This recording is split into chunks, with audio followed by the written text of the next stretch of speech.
the idea of creating once and distributing forever is different from the way most people view content marketing, because oftentimes people view it as the job being done when you press publish. They are viewed as being successful because they've recorded a podcast. They're successful because they press publish on a blog post. But in reality, what a lot of organizations don't realize is that creation is fun and creation is cool, but it's not really of value unless that thing that you've created is actually reaching the right people. So the idea of create once and distribute forever is rooted in this understanding that fear is what holds back the most people. But when we can get over that fear, you essentially have this piece of content that you've created, and you can distribute that thing for months and if not decades to come if you have created something of value. Like, you can listen to the same album for decades, right? Like, you can still listen to something from the Beatles, which was created decades ago, and still find value in it. But for some reason, we think that our marketing content isn't valuable enough to be listened to or consumed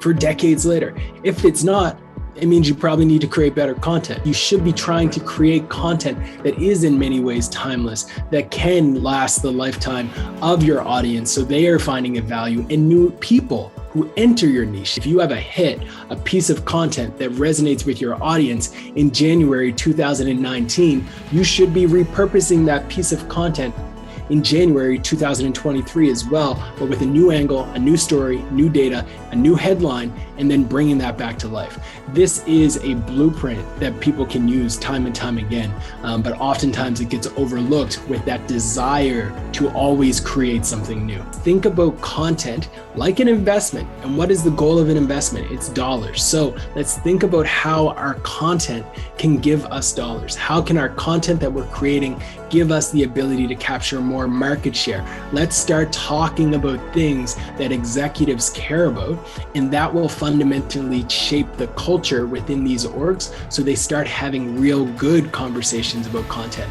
I think change is coming, and the people who are probably listening to this right now are going to be at the forefront of that change. So if you are interested in listening to this type of content, it's your responsibility to create the industry that you want to be in. It's easy to complain and say B2B is boring, everyone sucks, no one's really getting it.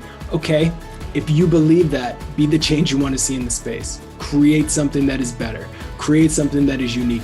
Fight for the budget. Hire the people who can create better content. Take responsibility of creating that type of content. And if you do that, then the industry will thank you for it.